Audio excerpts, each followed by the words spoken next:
नमस्कार दोस्तों।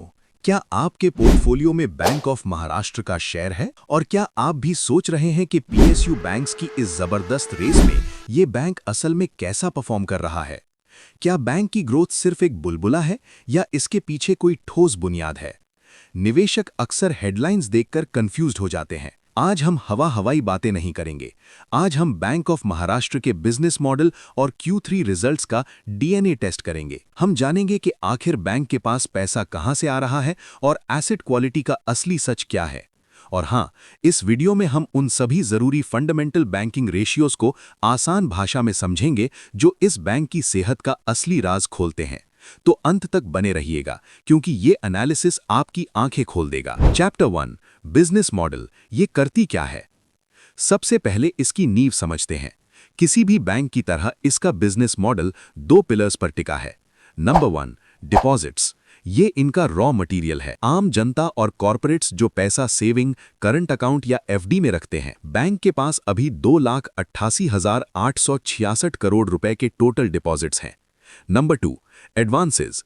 ये इनकी कमाई का जरिया है। रिटेल, एग्रीकल्चर, एमएसएमई और बड़े कॉरपोरेट्स को लोन देना। बैंक ने 2,73,502 करोड़ रुपए के ग्लोबल एडवांसेस बांटे हैं, जिसमें पिछले साल के मुकाबले लगभग 19.62% की शानदार ग्रोथ आई है। चैप्टर 2, रेवेन्यू और एक्सपेंस। अब आते हैं सबसे अहम सवाल पर। गल्ला कैसे भरता है और खाली कैसे होता है? पैसा कहां से आता है? चलिए समझते हैं। बैंक का मुख्य रेवेन्यू इंटरेस्ट अर्न्ड से आता है। जो लोन बैंक ने बांटे हैं उन पर मिलने वाला ब्याज ही असली कमाई है। दिसंबर 2025 के इस क्वार्टर में बैंक की टोटल इनकम 8,277 करोड़ रुपए रही है, जो पिछले साल के मुकाबले 16.37% ज्यादा है। फिर बैंक कुछ कमाई फीस, कमीशन और रिकवरी से भी कर लेता है। अब पैसा जाता कहां है? कमाई तो समझ गए, अब खर्चे देखिए। ब्याज का भुगतान यानी इंटरेस्ट एक्सपेंडेड, यही सबसे बड़ा खर्च है। जो पैसा आपने बैंक में जमा किया है उस पर बैंक को ब्याज देना पड़ता है। यहीं पर बैंक ऑफ महाराष्ट्र का सबसे बड़ा ब्रह्मास्त्र काम आता है, जिसे कहते हैं कासा शेयर, मतलब current and savings account share. इसका कासा शेयर 49.54% है। इसका मतलब है बैंक के पास मौजूद हर 100 रुपए में से लगभग 50 रुपए करंट या सेविंग अकाउंट से आए हैं, जिस पर बैंक को बहुत कम या जीरो ब्याज देना पड़ता है। यही लो कॉस्ट डिपॉजिट बैंक के तगड़े मार्जिन का सबसे बड़ा राज है। इसके बाद ऑपरेटिंग खर्चे और प्रोविजनिंग आती है, जिसे बैंक बहुत अच्छे से मैनेज कर रहा है। चैप्टर 3, मजबूत ग्रोथ का सफर, फंडामेंटल चेक। बैंक ने इस तिमाही में 1,779 करोड़ रुपए का नेट प्रॉफिट कमाया है, जो पिछले साल से 26% ज्यादा है। इसकी कहानी इन फंडामेंटल कड़ियों में छिपी है। नंबर 1, एसेट क्वालिटी, एनपीए का खेल। बैंक ने जो कर्ज बांटा है, क्या वो वापस आ रहा है? बिल्कुल आ रहा है।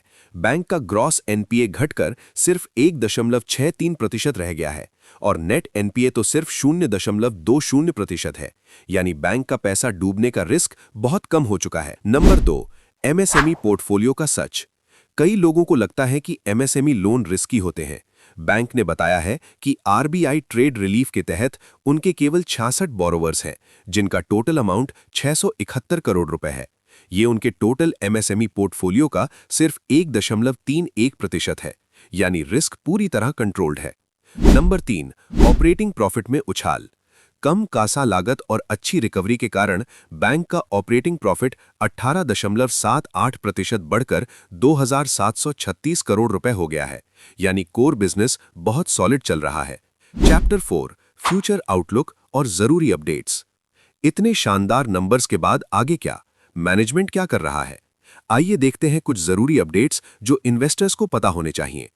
पहला, डिविडेंड का तोहफा। 13 जनवरी 2026 की बोर्ड मीटिंग में बैंक ने शेयर धारकों के लिए 1 रुपए प्रति शेयर 10% का इंटरिम डिविडेंड घोषित किया है। दूसरा, scientific branch expansion. Earnings call में मैनेजमेंट ने साफ किया है कि वे सिर्फ टॉप लाइन बढ़ाने के लिए आंख बंद करके ब्रांच नहीं खोल रहे। आरबीआई और सीआईसी के डेटा का इस्तेमाल करके साइंटिफिक तरीके से तय किया जा रहा है कि अगला ब्रांच किस पिन कोड पर खोलना है ताकि प्रॉफिटेबिलिटी बनी रहे। तीसरा, आरबीआई की पेनल्टी और मैनेजमेंट चेंज। 13 फरवरी को आरबीआई ने केवाईसी और सेल्फ हेल्प ग्रुप के नियमों में थोड़ी ढील के चलते बैंक पर 32.50 लाख रुपए का जुर्माना लगाया है। हालांकि बैंक ने कहा है कि इसका कोई बड़ा वित्तीय असर नहीं होगा। साथ ही एग्जीक्यूटिव डायरेक्टर श्री रोहित ऋषि ने 3 फरवरी को इस्तीफा दे दिया है क्योंकि वो आईआईएफसीएल के एमडी बन गए हैं। उनकी जगह नए डायरेक्टर की नियुक्ति मार्च में होगी। तो दोस्तों, बैंक ऑफ महाराष्ट्र की तस्वीर साफ है। ये एक ऐसा बैंक है जिसके पास 49.54% का दमदार कासा रेशियो है, एडवांसेस में करीब 20% की ग्रोथ है और एनपीए लगभग ना के बराबर है। वर्तमान में ये बैंक प्रॉफिटेबिलिटी और क्वालिटी ग्रोथ के चक्रव्यूह को सफलतापूर्वक भेद रहा है। क्या आपको मेरी राय चाहिए? तो सुनिए, फंडामेंटली बैंक बहुत मजबूत स्थिति में है। हालांकि आरबीआई के कंप्लायंस इश्यूज और नए मैनेजमेंट के विजन पर हमें आगे नजर रखनी होगी।